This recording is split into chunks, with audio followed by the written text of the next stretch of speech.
예, 반갑습니다. 다행히도 내일이 수능인데 보통 수능 다가오면은 되게 날씨가 추워진다고 그랬는데 어제까지 춥던 날씨가 오늘 날씨가 좀 풀어지고 내일도 우리 아이들이 시험 보는데 크게 지장은 없을 정도의 날씨가 된다고 하네요. 입실한 다음에 비가 온다고 하니까 감사할 일입니다. 바쁘신 중에도 우리 구리시의회 정례 브리핑에 함께해 주신 언론인 여러분께 감사드립니다.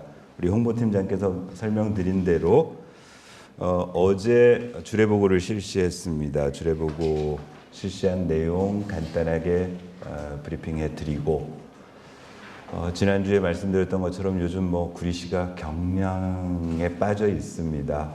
구리시의 서울시 편입 문제 때문에 지난주에 설명드린 이후에도 숨가쁘게 지금 진행되고 있는 사항들이 계속 터져나오고 있고 또 거기에 오늘 핵폭탄급으로 하나 우리 구리시의 수건 대상 부지였던 한강변에 대한 국토부의 발표 등등이 있어서 아마 그런 부분에 대한 저의 입장 또는 앞으로 의회의 대응 이런 것들을 대한 질문들이 있으실 것 같아서 그건 이후의 질문 시간에 그렇게 받도록 진행을 하도록 하겠습니다.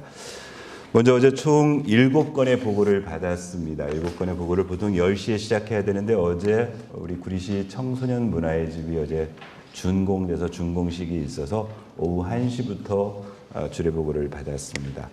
그래서 거기 배포해 드린 것처럼 어제 주례보고 설명 순서를 보시면은 총 7건이 돼 있었는데 일단 1, 2번 안건은 그게 연계되어 있습니다. 부서가 2개가 와서 설명을 했는데 그게 2개가 연계되어 있는 게 뭐냐면 먼저 균형개발과가 현재 구리 전통시장 제2공영주차 빌딩을 짓고 있습니다. 짓고 있는데 당초에 이 제2공영주차 건립사업은 언제까지 하기로 돼 있었냐면 올해 2023년 연말까지 다 완료하겠다 이렇게 해서 지금 준비를 해서 중간에 계속비 사업 승인 받아가지고 하고 있었는데 올 연말까지 불가능하다는 겁니다.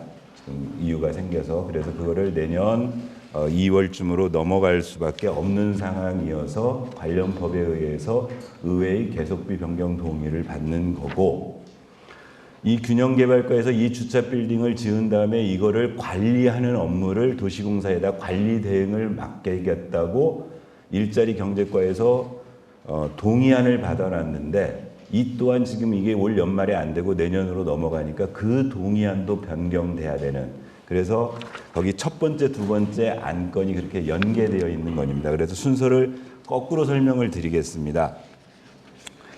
일단 공영주차장 제2주차 빌딩 전통시장 인근에 있는 제2빌딩을 올 연말까지 짓겠다고 했는데 어렵답니다. 왜냐하면 일단 시공사에다 맡겼는데 그 외장재 등 그 관급 자재 조달에 좀 문제가 있었고 그다음에 어떤 검사 필증 발급 기간 등이 필요해서 한 2달 정도 더 연기가 될 것 같다. 그래서 현재로서는 2024년 2월쯤에 공사가 준공될 예정이다. 그래서 계속비 변경을 해달라 요청이었습니다.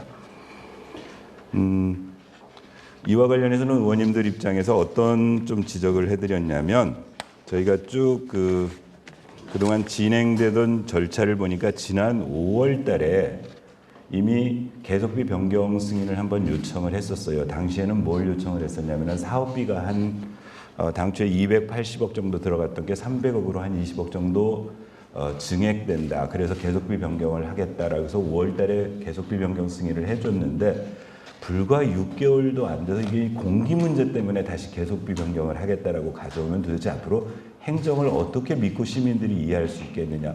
불과 6개월도 예측 못할 정도의 행정이면 문제가 있지 않느냐 하는 그런 지적들을 좀 했었습니다.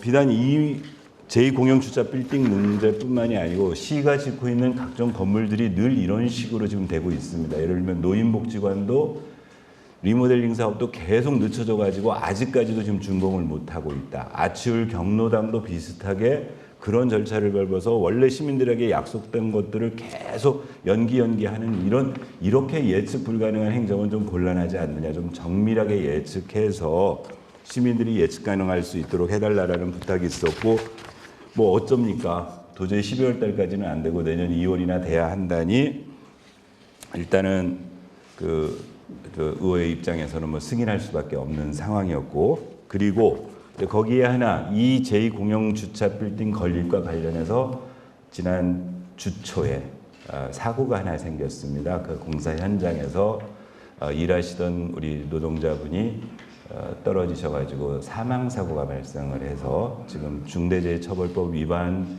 여부에 대한 여러 가지 조사 관계로 공사 중지가 되어 있는 상황. 그래서 혹시라도 그로 인한 어떤 대책은 어떻게 세우고 있는지 이후에 해서 바로 추가적으로 요 중대 전통시장 그 사망 사고에 대한 보고도 받았습니다. 안타까운데 여하튼 이 또한 제대로 된 안전시설이 좀 안 돼 있는 데서 발생된 문제니까 이 부분에 관리 감독 필요하다. 또 하나 중대재해처벌법상으로 발주처인 구리시의 책임은 없는 거냐, 이런 우려를 전달했더니 1차적으로 그 시는 이 공사 지금 그 제2공영주차 빌딩 건립공사는 전면 책임 감리, 그러니까 감독 권한 대행 등 이런 건설사업 관리 용역을 전면 책임 관리하고 있기 때문에 발주처의 책임은 없고 그 감리사와 시공사의 책임 문제가 발생할 것이다. 그래서 지금 현재 공사 중지가 되어 있는데 차후에 관련 절차를 진행해서 시정할 거 하고 해서 그 공사 중지 기간을 최소화시켜 가지고 이 공기가 너무 늘어지지 않도록 조심하겠다. 지금 그렇게 어제 보고를 받았습니다. 그래서 그 2번이 승인되고 나면 1번에 있는 관리 대행 기간 변경이 이제 다시 동의안이 변경해야 될, 그렇게 해서 그건 같이 링크된 상으로 설명드렸습니다. 이제 그다음 별내선과 관련된 두 개가 있습니다. 3번과 4번인데요. 일단 4번부터 설명드리자면은 이것도 그냥 간단한 내용입니다. 당초 별내선 설계를 했을 때 BN4 정거장이라고 표시되어 있는 그 BN4가 어디냐면은 우리 동근흥역입니다. 도매시장 앞에 있는, 도매시장 앞 사거리에 있는 동근흥역인데 동근흥역을 당초에 지하에서 올라와서 승강구성할 때 출입구 5개를 전부 에스컬레이터 설치되는 게 아니고 일부만 에스컬레이터가 설치되는 것으로 설계되어 있던 것을 우리가 조정교부금 받아가지고 설치한 데 있는 두 곳에 추가적으로 에스컬레이터를 설치하는 걸로 해서 지금 공사를 진행하고 있는데, 공사는 원래 예정대로 올 연말까지 다 끝난답니다. 그런데 거기도 어떤 서류 처리하고 준공 절차 받는 게 12월 31일까지는 어렵다. 그래서 실제 공사대금 집행은 내년 1월 초에 이루어지기 때문에, 그러면 또 행정상 올 연말까지 공사 대금 지급이 안 되면 계속비로 해서 내년까지 연장시켜 돼야 된다 하는 게 4번 설명이었습니다. 그리고 이제 3번은 지난번에 한번 주례보고할 때 제가 설명을 드렸던 내용입니다. 자, 이 별내선을 짓고 나면 별내선은 이렇게 운영되어진다고 그때 설명드렸습니다. 저쪽 그 8호선 연장하는 암사 쪽에서부터 별내까지 총 운행과 관련된 부분은 서울교통공사가 맡아서 운영을 하는 거고, 그 다음에 역무관리는 그 역이 위치해 있는 해당 지자체에서 관리를 하도록 되어 있습니다. 되어 있고, 이제 이 역과 관련된 일을 하는데 이제 돈이 들어가는데요. 돈이 들어가는데 그 돈들을 정산을 해야 되는 일들이 생깁니다. 이제 그 부분을 이제 관리 운영 사업을, 그래서 아까 얘기한 대로 실제 별내선을 운영하는 그 사업을 당초에 처음 만들 때 2015년도에 별내선 복선전철 그 건설 사업 업무 협약서에 의거해서 그 업무 협약서에서 별내선을 운영하는 기관으로 서울교통공사에 별내선 개통 시점에 맞춰서 역무 분야를 제외한 관제, 승무, 전동차 및 기술 분야 등에 대한 사무를 위탁하기로 되어 있었고, 이것도 사무위탁이기 때문에 우리 구리시의 민간위탁 사무조례에 관해서 그 조례에 의거해가지고 의회의 동의를 받아야 되는 일이다. 그래서 이거 내년 이제 6월부터 지금 계획대로 하면은 6월 말 7월 이때부터 이제 운행이 시작되는데 그 전에 서울교통공사에다가 그 민간 위탁을 해야 된다. 업무 위탁을 해야 된다. 그래서 이제 문제는 이렇게 되는데 예산이 어마무시하게 들어갑니다. 5개년간 들어갈 예산이 총 1,500억 정도가 됩니다. 1,500억 정도가. 그 말은 우리가 주민들의 수건 사업인 별내선을 지금 이제 건설했는데 건설한 이후에도 그 별내선을 운영하기 위해서는 매년 별내선 운영비를 시민의 세금으로 저희가 부담을 해야 됩니다. 그게 연간 초기 년도에는 한 260억 되고 그 다음에는 한 320억 정도 매년 시비로 이 운영비를 부담해야 되고 그 시비를 가지고 서울교통공사가 별내선 운영을 맡도록 지금 되어 있는 상황. 그래서 이 민간위탁 동의안을 어제 설명을 들었습니다. 해야 되는 거죠. 이미 하여튼 우리 시민들이 가장 수곤했던 사업 중에 하나가 별내선이고 강남 접근성을 높이기 위한 그래서 파격적으로 우리 구리 시민들의 어떤 그 라이프 스타일을 바꿀 수 있는 건데 해야 되는데 그때 제가 지난번에 한번 요걸 사전에 9월 달에 설명드릴 때 어떤 문제가 하나 발생해서 지금 협의 중이라고 우리 시민들께 알려드렸었냐면 당초의 운영협약서에서는 행정구역별로 이 운영비를 분담하기로 되어 있습니다. 그러니까 이 지금 별내선은 서울시 강동구 구간, 그 다음에 구리시 구간, 남양주시 구간 이렇게 나눠져 있는데 그 행정구간별로 하게 돼 있는데 하나 이제 좀 약간 야릇한 게 하나가 발생을 한 게 뭐였냐면은 저희 넘어와서 장자호수공원역, 구리역, 그다음에 동구릉역을 지나서 다산역으로 갔다가 다산역에서 별내역으로 지나가는 그 별내선 노선이 다산에서 별내로 지나갈 때 실제로 중간에 우리 구리시를 다시 들어와서 산호동 밑을 뚫고 별내동으로 지나갑니다. 그러니까 당초 운영 협약서대로 한다라면 그 역 구간으로 그 구간은 어디가 되냐면은 이제 우리 구간이 되는 거죠. 행정구역상으로 그 노선이 우리 안에 들어 있습니다. 그런데 저희들 입장에서는 아니 다산역에서 별내역, 남양주시역 두 개를 가는데 우리 땅을 지나가는데 오히려 우리가 사용료를 받아야 되는데 운영비를 우리 보고 내라고 하는 말이냐. 그래서 운영비 협약에 약간의 다툼이 있다라고 제가 한번 설명을 드렸었고 당초 우리 시에서는 법률적 판단이라도 구해봐야 되겠다. 그래서 그 부분을 우리 시의 이득이 될 수 있도록 하겠다라고 했는데 어제 보고받은 결과로는 그건 좀 어려운 것으로 판단을 했답니다. 그래서 지난 10월 달에 대도시권 강역교통위원회를 개최했는데 이거는 경기도 행정부지사가 아마 위원장이었던 모양이에요. 거기서 협의 결과 원래 협약서대로 행정구역상으로 받기로 하겠다. 그래서 그냥 우리 시가 산호동권은 부담하는 겁니다. 그래서 이제 그렇게 해서 되고 났다. 그래서 이것도 조금 아예 얘기를 하든 말든지 그때 집행부에서는 도대체 뭘 근거로 법률적 판단까지 구해보겠다고 했느냐 뭐 이런 것들에 대한 좀 질책이 있었고요. 그다음에 이제 뭐 또 이 동의안의 어떤 서류 작성에 있어서 약간의 미비점은 지적을 해서 본회의에 올릴 때는 그런 거 좀 수정해서 올리라고 어제 지적을 했었고요.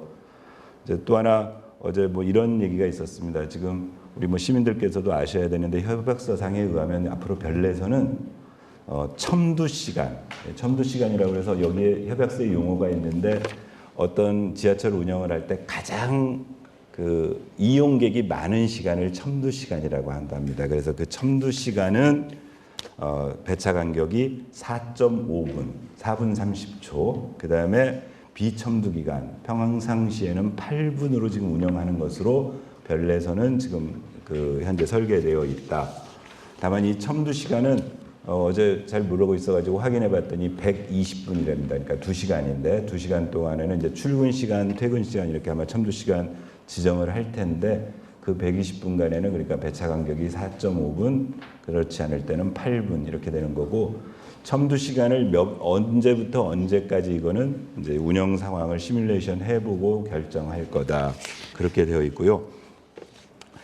하나 더 차제에 이제 이런 그 시민들이 도와주셔야 될 게 하나 있습니다. 아까 말씀드렸던 것처럼 우리가 이 별내선을 운영하기 위해서 우리가 매년 약 한 300억 내외의 운영비를 우리가 부담을 해야 되는데, 이때 수입으로 잡히는 건 뭐가 있냐면은 실제 우리 시민들이 그 별내선을 이용할 때 내는 요금입니다.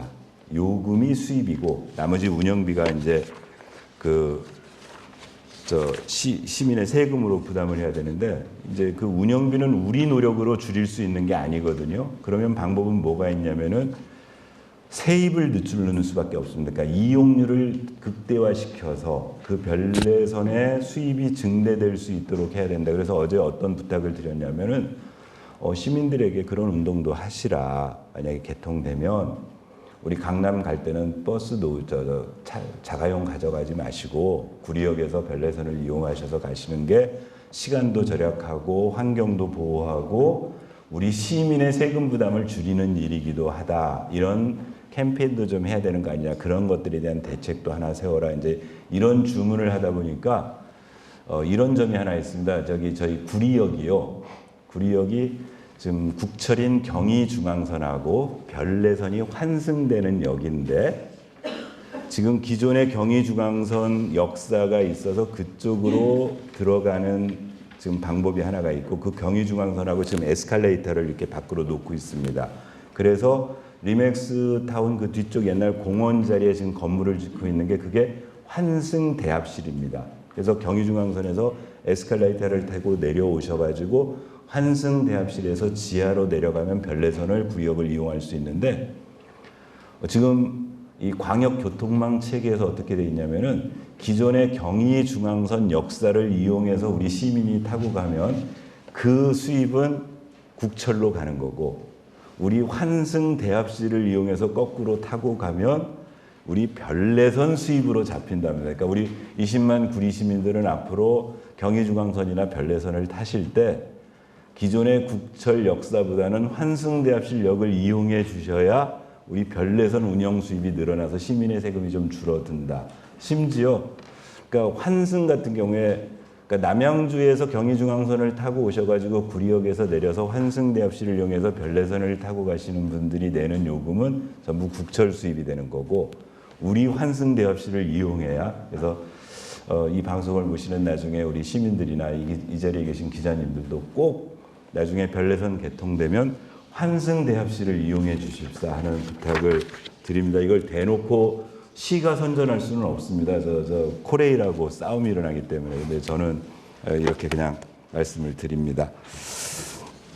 그래서 이제 별내선과 관련된 어제 보고를 말하자면 2개를 들었었고요. 그 다음이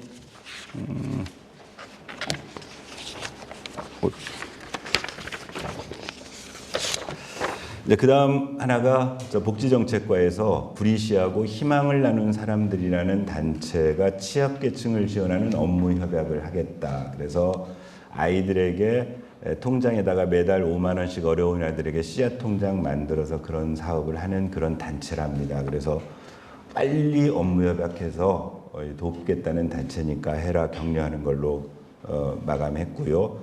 6번째는 그 과밀 억제 권역 자치단체 협의회라는 행정협의회를 구성하겠다라는 보고를 어제 받았습니다. 아시겠지만 지금 수도권에 여러 가지 그 국토 이용과 관련돼서 이 규제들이 있습니다. 그 중에 하나 우리가 100% 지금 우리 구리시 전역에 해당되고 있는 게 과밀 억제 권역으로, 그래서 인구가 이렇게 유입되는 것을 막는 어떤 그런 제도적 장치를 하고 있는 국토부가 하고 있는, 그런데 그게 현재 그러니까 그 면적의 100%를 다 과밀 억제 권역으로 관리되고 있는 경기도의 시군이 12개가 있답니다. 그 중에 9개 시군, 9개 군이 없으니까 시네요. 고양시, 광명시, 구리시, 부천시, 성남시, 수원시, 안양시, 의정부시, 하남시 이렇게 9개 시가 모여서 과밀 억제 권역으로 지금 관리되고 있는 지역 그 시장들이 모이는 자치단체 협의회를 구성하겠다고 보고를 했습니다. 아까 과밀 억제 권역이 100% 되는 지역 중에 빠진 데가 군포, 의왕, 과천이 빠져 있습니다. 그래서 9개 권역을 하게 했는데 그래서 이제 공동 대응하고 정부의 과밀 억제 권역에 가해지고 있는 규제를 좀 완화해 달라는 뭐 건의를 한다거나 공동 보조를 취하는 그런 협의회를 구성하겠다고 했었는데 우리 의원님들 중에 이제 이런 거였죠. 이번 그 민선 8기 출범하고 나서 그 전에 운영되던 각종 협의회들을 계속 폐지했었는데 이렇게 신규로 또 다른 하는 것들에 대한 실효성을 잘 검토해보고 하는 거냐. 또 하나는 어제 우스갯소리로 여기 있는 지금 단체들이 지금 경기도 9개 시로 구성되어 있는데 대반이 지금 서울시로 편입을 얘기되고 있는 단체인데 이게 경기도 시끼리에 저희 억제권역 협의회 만들어봤자 이게 수명이 얼마나 간다고 이런 단체를 만드느냐 뭐 등등의 얘기들이 있었습니다. 자 마지막으로 건축과에서 브리시 건축조례 일부 개정 조례안을 가지고 오셨습니다. 일단 건축법이 개정되어서 건축법 중에 몇 가지 조례에서 받아야 될 사항들을 개정하겠다고 나왔습니다. 주요 내용을 살펴보면 이런 겁니다. 그 기존에 우리 건축조례에서 전문위원회가 있는데 전문위원회가 뭐냐면은 건축위원회가 딱 구성되어 있고 전체 위원회로 모이지 않고 어떤 특정 분야의 일을 하기 위한 전문위원회를 구성해서 운영을 했는데 그동안에는 구조 전문위원회가 있었는데 해체 전문위원회들 그러니까 아시겠지만 뭐 재개발 사업 같은 거 할 때 그 해당 구역 안에 건물 해체 이런 부분도 전문위원회에서 여러 가지 기술적인 부분들을 따져봐야 되는데 그 해체 전문위원회를 구성할 수 있도록 근거 조항을 마련되는 것. 또 하나는 안 22조에 이런 게 있습니다. 지금 공동주택 내 아파트 단지 내 경비나 청소 노동자들이 어떤 쉴 수 있는 공간이 없는 공동주택 단지들이 존재합니다. 그런데 그분들을 위해서 휴게시설을 만들려고 하는데 아파트 기존 공간이 없다 보면은 가설 건축물이 필요한데 그동안에는 그런 근거 조항이 없어서 하고 싶어도 예를 들면 그 아파트 대표자회에서 뭔가 좀 그런 공간을 만들고 싶어도 건축법에 건축조례에 그런 게 없으니까 못 만들었는데 그런 것들을 가설 건축물로 할 수 있는 규정을 새로 신설하는 것. 그 다음에 그 조례로 위임된 가설 건축물의 존치 기간 연장 횟수라는 게 있습니다. 그래서 그러니까 가설 건축물 만들어 가지고 계속 연장해서 하는데 그것들을 이제 간단한 것들 그 해당 팀장의 얘기는 그런 거였어요. 일단 예를 들면 컨테이너 박스 갖다 놓는 거예요. 이제 가설 건축물 신고를 하고 컨테이너 박스 갖다 놓는데 현재는 그 컨테이너 박스 하나를 갖다 놓으려고 해도 전문 건축 설계 사무소에 가서 도면을 떠서 가지고 와야 이게 신고를 받을 수 있는데 건축사가 아니어도 할 수 있는 그런 가설 건축물 대상을 확대했다. 그래서 앞으로는 그런 컨테이너 같은 경우에는 그냥 일반 건축사 자격 없는 사람도 평면도에다가 대충 여기다 가설 건축물 저 컨테이너 박스 갖다 놓겠습니다 하면은 가능하다. 이 또한 주민들의 편의를 증대하는 거니까 별 말이 없었고요. 또 하나가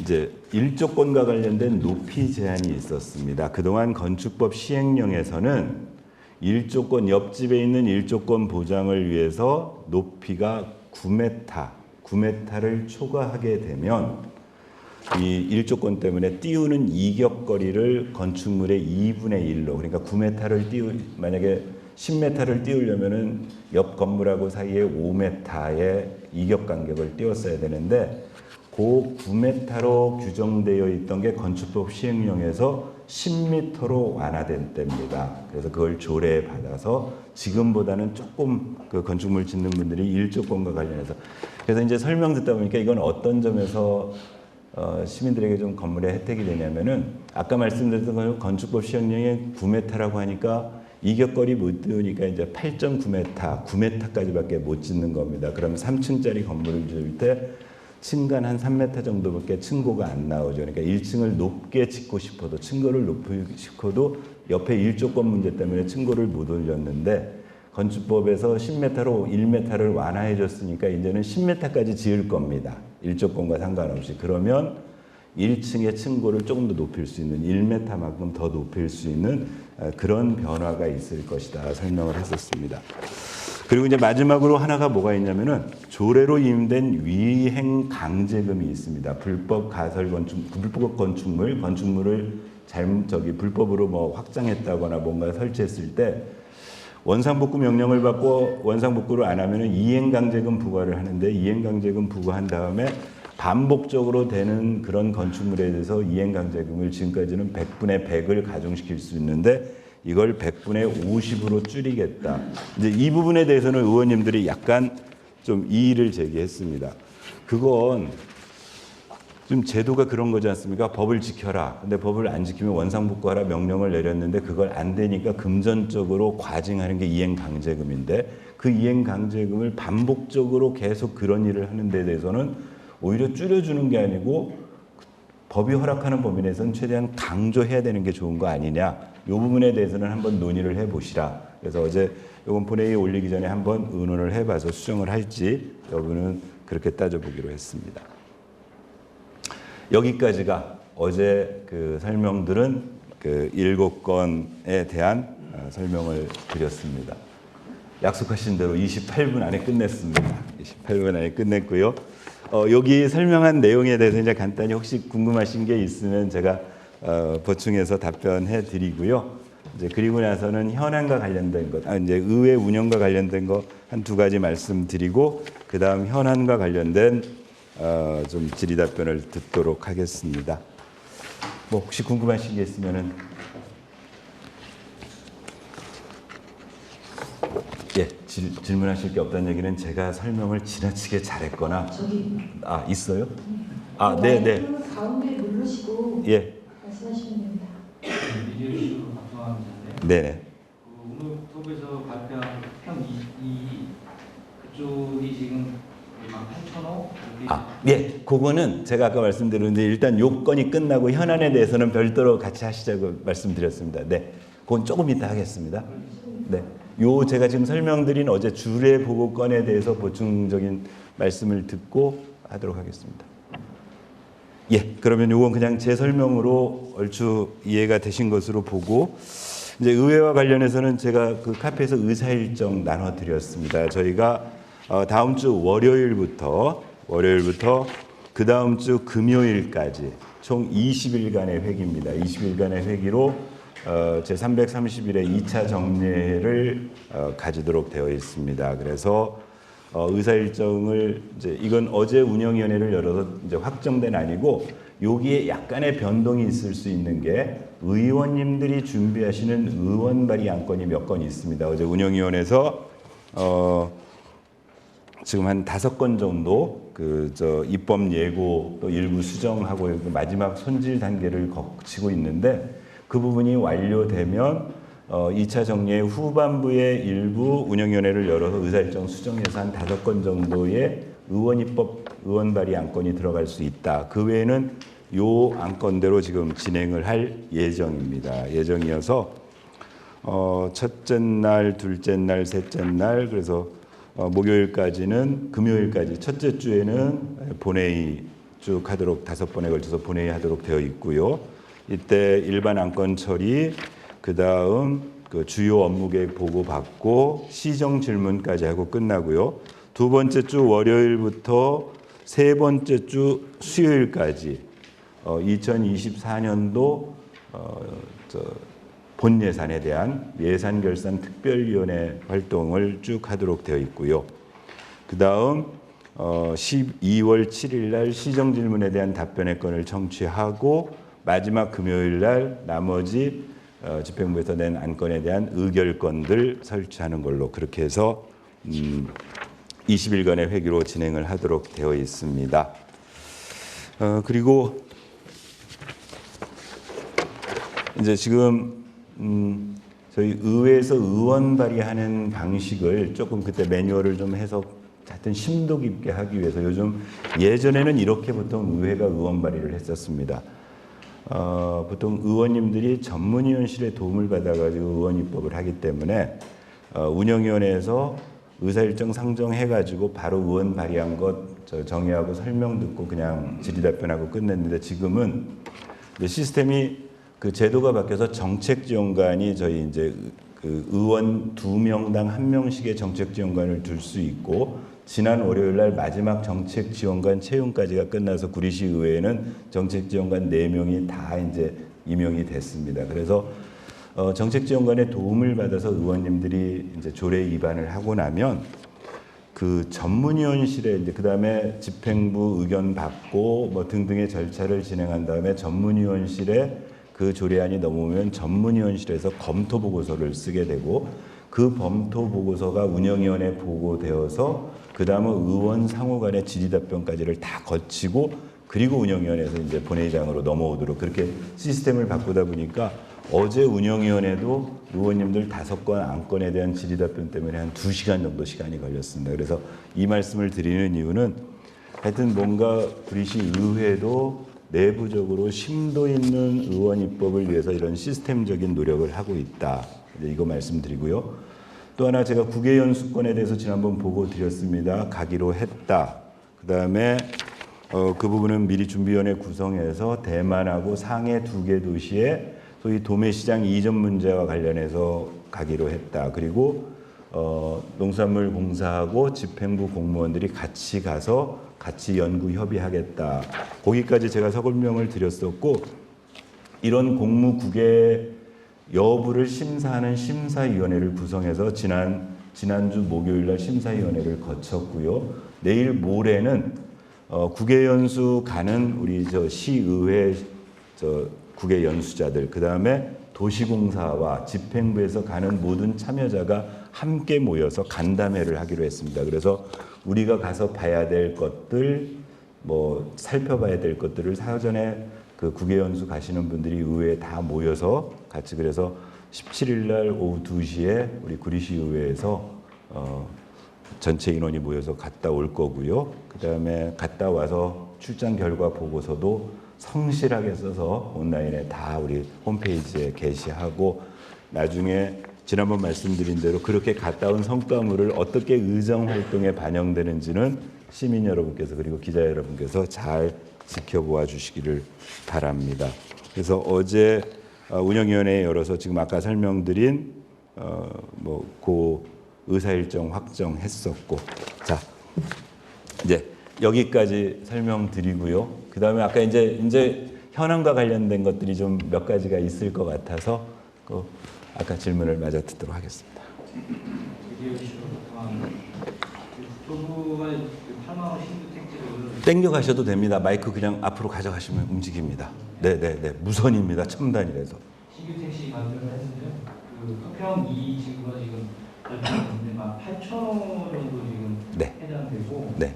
아마 2027년 정도 거청약이 예상된다고 이렇게 지금 발표를 했어요. 네네. 이제 급박하게 4년 만에 지금 거의 청약까지 가는 그 시스템인데 네.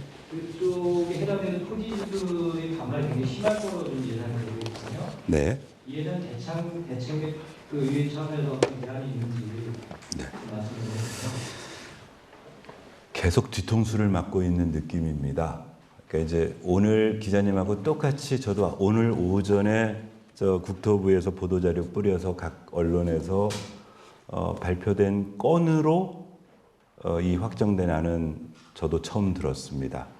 다만 이런저런 통로로 뭐 국토부나 LH가 우리 구리시와 토평 그 벌의 유유 토지와 관련한 여러 가지 뭐 논의가 있다라는 무성한 얘기는 들었는데 집행부에서 우리 의회에 보고한 바도 없고 그 중간 과정에 대한 어떤 뭐 언질도 없는 상태에서 오늘 저희 보도 봤고요. 그래서 오전에 우리 국토교통부 보도자료 출력해서 봤습니다. 봤고 그래서 이제 이후에 파생될 지금 우려하시는 해당 토지주들의 뭐 반발 또는 여러 가지 문제들에 대해서는 앞으로 같이 이제 의원님들과 머리 맞대고 해야 될 건데 이제 총론적으로 이 발표를 보고 이제 일단 아까 말씀드렸던 것처럼 첫 번째, 하여튼 저희 구대의회 출범하고 민선 8기가 출범하고 소위 말하는 여소야대 국면이어서 집행부와 의회 간의 갈등 요소가 많을 것이다. 그래서 더욱더 수레의 양바퀴처럼 협력 관계가 필요하다라는 많은 시민들의 조언들이 있었고 그러려고 의회는 무척 노력을 했습니다. 그런데 지난번 서울시 편입 문제도 제가 지난주에 브리핑하면서 말씀드렸던 것처럼 시장이 그 서울시 편입과 관련된 시장의 입장을 발표하기 전에 한 번도 어떤 거에 대해서 의회와 협조, 협의 또는 뭐 협력관계, 언질 이런 것도 없이 뒤통수를 맞았고 오늘 국토부의 발표도 마찬가지예요. 상식적으로 국토부가 이런 발표를 하기 위해서는 아시겠지만 경기도의 우리 구리시의 도시계획 위반권자가 구리시장입니다. 도의 시는 가지고 있어요. 그러면 우리 지금 오늘 언론에서 국토부에서 말씀하신 토평 2지구라고 가칭 토평 2지구라고 말하는 88만 평을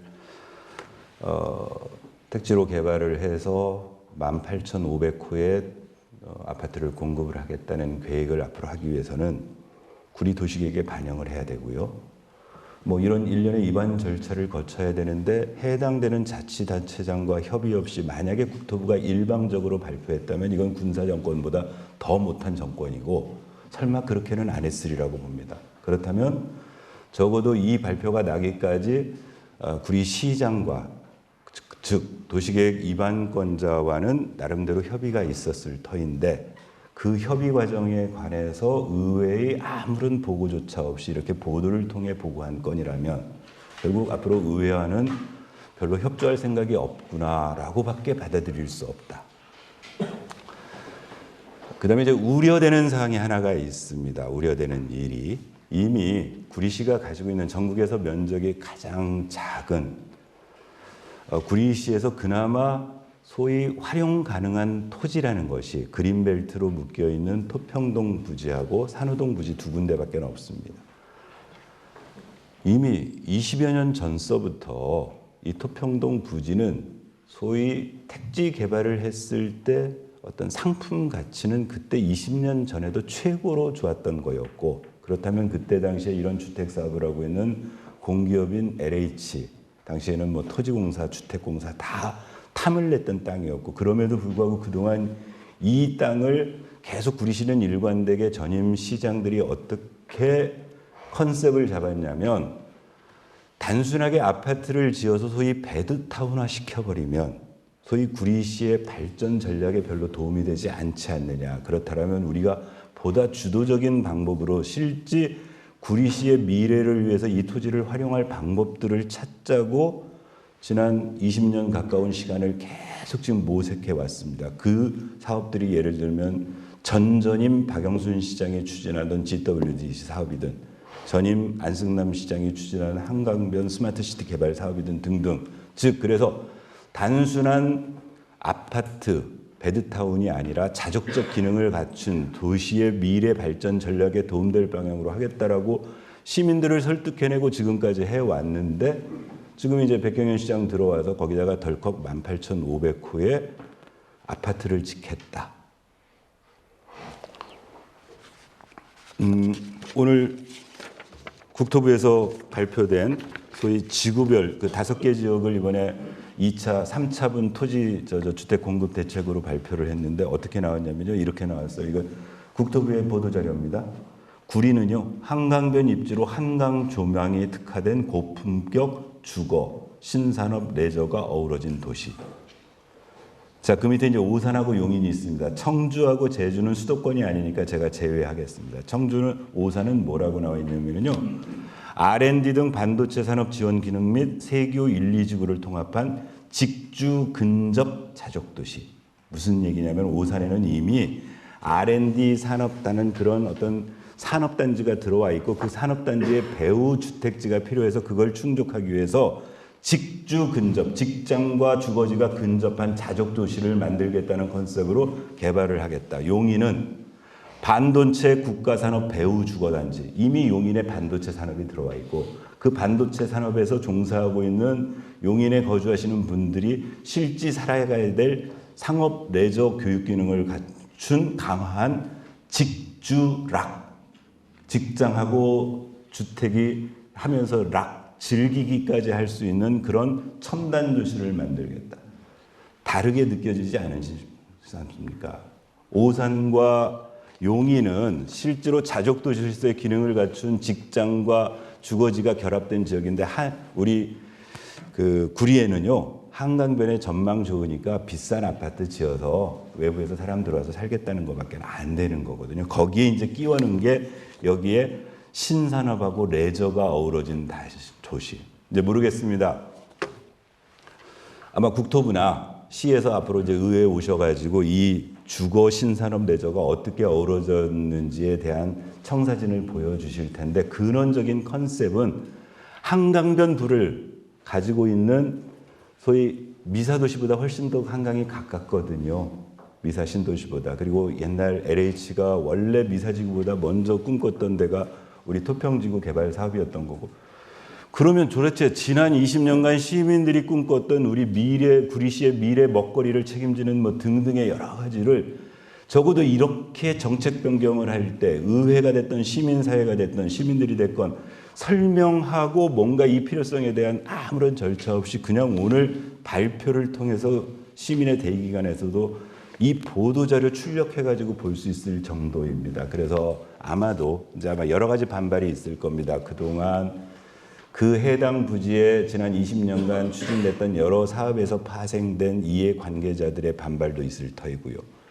지난 20년간 그 토지를 가진 분들에게 어떻게 설득해왔냐면은 나중에 이게 구리시의 미래 먹거리니까 이 거기를 정말 멋지게 개발하실 테니까 조금 더 참고 계세요 했는데 그분들한테 결국 아마 이런 정도겠죠. 국토부가 이렇게 하고 나면은 그 사업 주체로 LH를 지정을 하든 GH를 지정을 하든 거기에 이제 끼워 넣기 정도로 우리 구리도시공사의 역할을 일부 주겠다고 정도로 설계를 해서 아파트 짓겠다고 할 텐데 그러면 아까 기자님 말씀하신 대로 그동안 참고 있던 그분들은 국가에 강제 수용당할 건데요. 그러면 이제 그 수용되는 부분에 대한 우려. 또 하나 대표적으로 우리 구리시에서 소위 갈매동 개발 사업, 소위 당시에 이명박 정부 시절에 보금자리 주택이라고 지었던 그 악몽을 가지고 있습니다.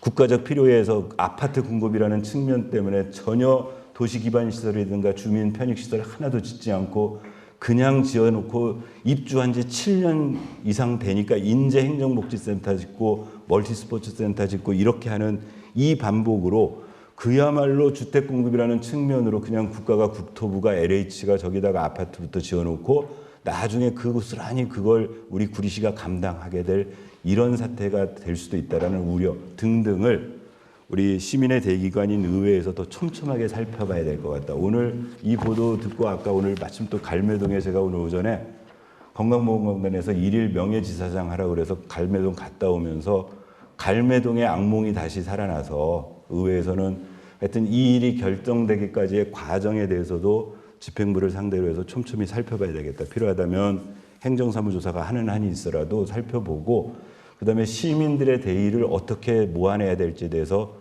연구해야 되겠다. 그런 생각을 하고 왔습니다. 아직은 그냥 기자님하고 똑같이 저도 오늘 보도자료 보고 알았습니다. 보도 보고 알았습니다. 근데 우려는 됩니다. 앞으로 그 집행부와의 협치는 뭐 아까 말씀 중에 좀 어렵지 않겠나라는 이제 양쪽 말씀을 주셨는데 뭐 앞으로 어떻게 그러면은 그 집행부와의 관계를 형성해 나가실 건가? 글쎄 고민이네요. 그러니까 협치, 그러니까 이런 거지 않습니까? 시장이 무언가를 해나가는데 좀 협조적으로 하시라. 그래서 시민의 이익에 부합되는 식으로 하라. 그게 협치를 요구하는 시민들의 뜻인데요.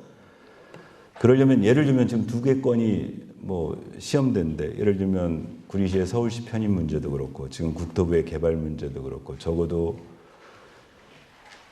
앞으로 도시계획할 때도요, 의회 의견도 들어야 되고 의회에서 여러 가지 절차가 진행돼야 됩니다. 또 하나 아닌 말로 의회가 도시계획 위반해야 되는데 그 예산 승인 안 하면 도시계획 늘어질 거 아닙니까? 상대적으로 국토부가 이렇게 지정해놓고 도시계획 반영할 때 속도감 있게 진행될 겁니다. 왜냐? 우리 시가 도시계획에 자체적으로 반영하려면 국토부에서 이것저것 트집 잡아가지고 도시계획 승인 안 해주는데 자기네가 지정해놓고 LH에서 막 그림 그려다가 구리시다가 붙여가지고 구리시에서 국토부에다 신청하면 오늘 신청하면 다음날 허가 내줄 거거든요. 그렇게 해서 속도감 있게 아까 우리 기자님 얘기한 대로 그러니까 그런 로드맵을 발표하는 겁니다. 지금 지정해놓고 2027년에는 청약하겠다 이런 얘기 나오는 게 정상적으로 우리 시가 소위 GWG 사업하겠다고 그 그린벨트 개발 사업 하려고 하면은 2년, 3년, 4년, 5년 걸릴 것들이 그냥 다음날 할 수도 있는데요. 거꾸로 보면 그 초기 단계에 의회가 협조 안 하고 뭐가 이루어지겠습니까? 도시계획 위반 예산 승인 안 하면 어떻게 도시계획 시작할 거고요? 그러려면 그런 것들이 가능하려고 그랬으면 적어도 앞을 미래를 봤으면 초기 단계 고민의 지점서부터 의회와 허심탄회하게 논의를 했어야지.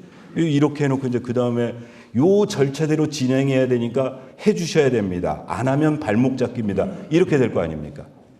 근데 그런 욕 들어도 정말 시민들의 욕구가 무엇인지, 시민들의 이익이 어떤 것인지 해봤거든요. 갈매동에서 국가사업이라고 해가지고 그렇게 의제 처리돼서 후다닥 해가지고 그 갈매동에서 수십 년간 그린벨트 지역에 계시다가 그야말로 보상가 그냥 받고 물러나셨던 분들의 그렇게 지어진 그 갈매보금자리 주택이 지금 이후에 우리한테 어떻게 그 주민들 삶을 하고 있는지도 봤거든요. 그런 부분들은 명명백백하게 따져봐야죠. 그래서 특별히 억감정 가지고 그런 건 아니고 섭섭하다. 그리고 그런 방식으로 일을 추진하면 빨리 가려다 오히려 더 늦게 갈 수도 있다. 이제 그런 말씀을 드립니다. 그럼 이렇게 집행부와의 어떤 협상 과정에서 좀 이게 그 시기의 길, 이게 하나 양보하면 하나 얻을 수 있는 그런 안은 있으신가요? 그런 거 없습니다. 저희 의회가 요구할 게 아니 딜은 내가 이거 줄게 네가 나 이거 저 해야 딜인데 저희가 드릴 게 뭐가 있어요. 저희는 하여튼 시민의 이익이 우선되는 방향, 도시의 방향이, 도시의 발전 전략이 근데 지금 다 미끄럼해져 있잖아요. 그러니까 저는 잘 이해가 안 되는 게 아니면 또 이제 이럴 겁니다. 이제 저 우스갯소리로 서울시 편입하자고 시장 주장했어요. 서울시 편입하자고 주장했으면 편입하면은요 도시계획 위반권이 소위 자치구에 없습니다. 구에 없습니다. 그건 이제 서울특별시장이 위반하면 됩니다. 그렇게 추진하실 거면 그렇게 추진하시든지. 근데 거기까지 가는데도 또 의회 의견이 필요하거든요. 의회 동의도 필요하거든요. 그러니까 제일 앞뒤가 잘 맞지를 않아요. 서울시에 편입하겠다는 주장과 또 어제 오세훈 시장을 만나서 편입을 주장하면서 이런 점을 서로 협의하면은 구리시도 이득이 되고 서울시도 이득이 된다라는 주장과 오늘 국토부 발표한 건들이 전혀 제각각 놀고 있습니다. 예를 들면 보도 다 보셨고 보도 쓰셨겠지만 어제 우리 백경현 시장이 오세훈 서울시장을 만나서 협력의 예시로 두 가지를 들었습니다. 하나가 뭐냐면은 아마 이제 도매시장 이전과 관련된 문제일 텐데요. 산호동으로 소위 테크노 푸드밸리를 옮기면 그 안에 도매시장이 이전되고 그때 청량리 지금 그 농수산물 상권을 정리한다. 원래 구리 농수산물 시장 만든 이유가 그거였어요. 20년 전에, 25년 전에. 그래서 서울시가 투자를 했던 거였습니다. 청량리 상권 그걸 후적지 정리해가지고 다 도매시장으로 밀어넣고 농수산물 유통 체계를 현대화시키겠다고 했는데 당시에 청량리 후적지 정리가 안 됐습니다. 그만큼 자본의 논리가 힘들었어요. 근데 지금 현재 있는 도매시장을 산호동으로 이전하면서 청량리 그러면 기존에 있던 여기에 있는 중도매인들, 도매법인들의 이득 이런 문제를 어떻게 도율할 건지에 대한 도대체 보관은 가지고 그런 제안을 했는지. 또 하나 어제 교통체계로 무슨 얘기를 하셨냐면은 현재 신내동에 있는 지하철 6호선 차량기지를 구리시로 이전하면 그쪽은 지하화하면서 개발이 가능하지 않겠느냐. 우리 구리시가 가지고 있는 유휴 땅이 어디 봐요? 산호동하고 토평동밖에 없습니다. 산호동은 테크노 푸드밸리 해가지고 이렇게 사업하시겠다 하고요. 토평동은 오늘 국토부가 아파트 짓겠다고 하는데 어디다가 저 지하철 6호선 차량창을 만들겠다고 하시는지. 그러니까 어제 발표, 오늘 발표들이 도무지 맥락이 잘 와닿지도 않고 잘 이해가 안 돼요. 이런 부분을 시민들에게도 설명해 드려야 되고, 우선 시민의 대의기관인 의회와 머리 맞대고 설명하고 대책을 세우는 그런 과정들을 좀 이제 차분차분 걸었으면 좋겠는데 당장 그러지 못하잖아요. 오늘 오후 3시에 뭐 국민의힘당의 저 무슨 뉴시티 위원장이 구리를 방문해서 시장하고 또 면담을 하신다 하시니 그 자리에서 또 어떤 파격적인 제안이 나와서 의회에 보고되지 않는 또 다른 얘기가 나올지 또 모르겠습니다. 불안합니다.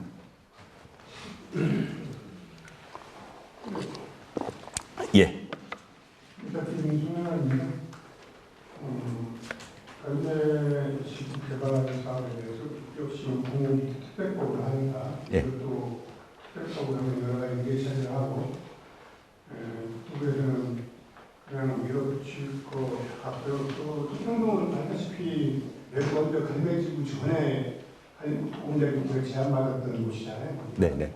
자립시설 진다고 갈매지구를 간 거고 15년 전에 반대했던 사람인데 15년 후에 똑같은 사람을 한다고 하는 게 이해가 안 되는데 어쨌든 특별법이 추진이 되면 지금 핵심은 두 가지 아닌가 싶어요. 신성 양산치유계 유치공간 자력 시설이겠죠. 네네. 그거가 지금 우리가 조건부 해제를 받은 24만 평을 활용해서 할 수 있는 이게 되는지 지금은 뭐 이게 발표 아니에요. 일반 발행에서 그 우리가 좀 힘써 주셨으면 좋겠고요. 네네. 그다음에 교통 문제인데요.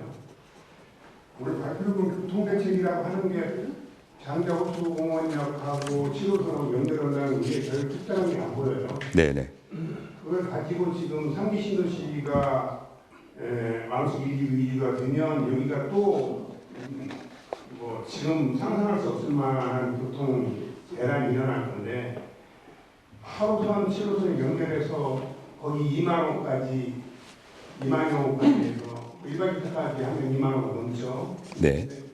그게 교통 대책 해결이 된다고 보시는지. 그리고 그 LH가 늘 하는 얘기가 있잖아요. 성교통 투입주. 예. 그게 가능할까요?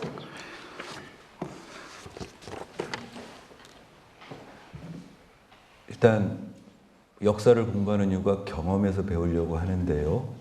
늘 그 국토부에서 소위 주택 공급 정책과 관련된 발표를 할 때 신도시가 됐던 신도시보다 소규모의 주택을 할 때 늘 그렇게 발표를 해왔는데 한 번도 지켜진 적이 없어서 그냥 그런 경험에서 미루어 볼 때 쉽지 않은 얘기지 않겠느냐.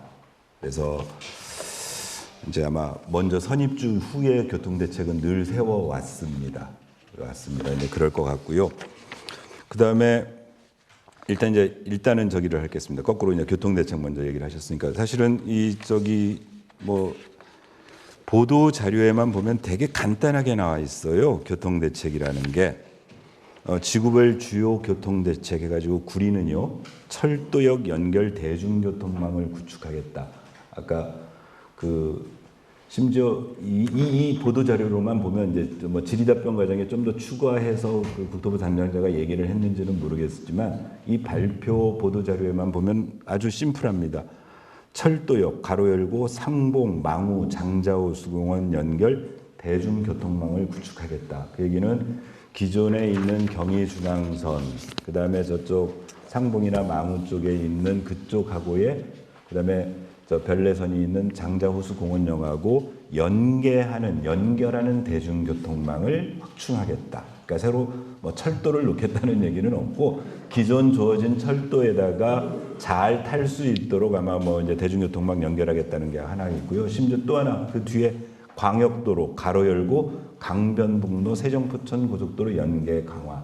그 말은 강변북로는 아마 지금 그 지구 안에 들어와 있기 때문에 그냥 이제 그 부분을 조금 손보겠다는 정도이고, 그 다음에 세종포천 고속도로는 계획대로라면 내후년, 내년 개통되면 거기에 뭐, 그러니까 그 말은 심지어 여기에는 교통 대책이 없다는 얘기입니다. 그냥 여기 18,500호가 들어와도 현재의 큰 기관망에다가 그냥 연결 시스템 붙이는 정도로 충분히 가능하다라고 판단하시고 됐다라고밖에 보도문을 모르겠습니다. 그래서 18,500호면은 요즘 뭐 2명만 잡아도 35,000 2인 가족만 해도 2.5인을 잡으면은 한 4만 정도의 인구가 늘어나는 건데요.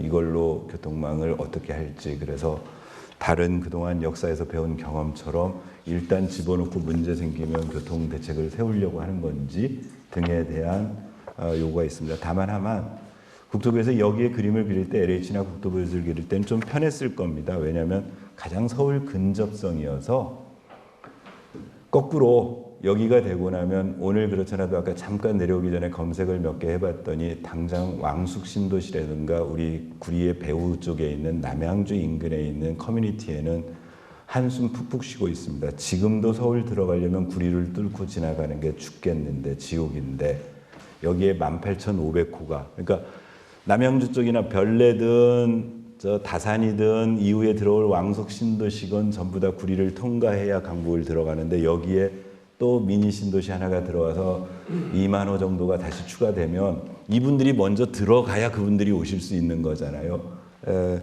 이제 상대적으로 그런 원거리 교통망 대책을 안 세워도 된다라는 편의성 때문에 국토부에서 선택했다라는 느낌이 강하게 있습니다. 두 번째, 아까 이제 거꾸로 첫 번째 질문. 그래서 교통망에 대해서는 정말 저도 환장하겠습니다. 두 번째, 먼저 질문하신 아까 설명드렸던 것처럼 그냥 한강 조망이 특화된 고품격 도시 비싼 아파트 짓겠다고 해놓고 거기다가 추가된 게 주거와 신산업 레저가 어우러진 도시를 만들겠다. 그러면 우리 송 기자님 말씀하셨던 것처럼 기히 우리가 그 한강 스마트변 해가지고 24만 평, 근데 지금 총량이 국토부에서 발표한 거에 하면 88만 평입니다.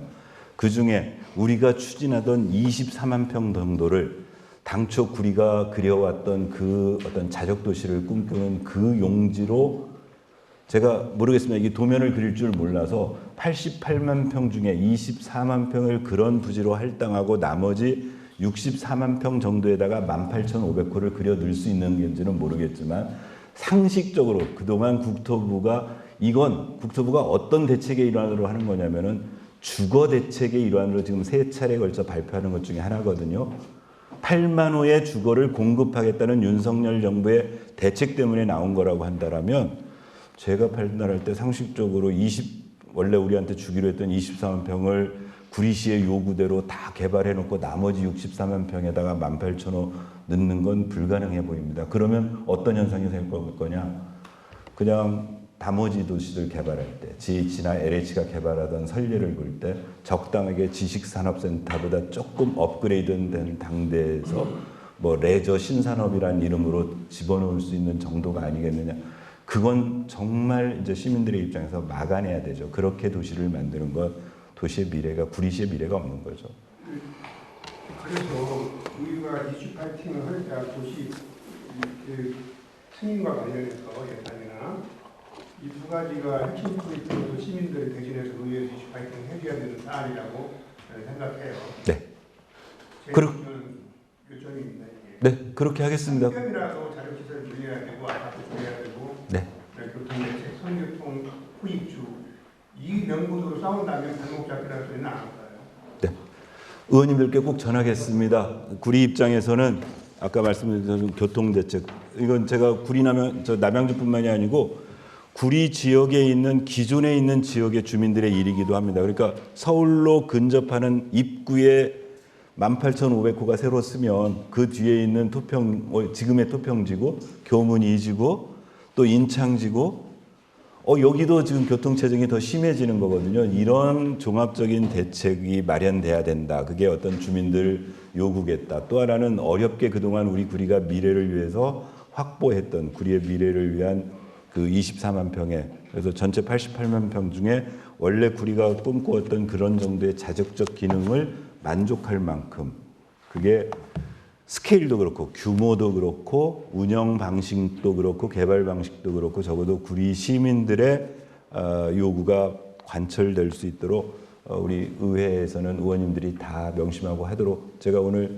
송 기자님 말씀 전하고 의원님들께도 각별하게 그 부분에 대해서 이후에 의회가 해야 될 일들을 같이 한번 의논해 보자고 고민하도록 하겠습니다.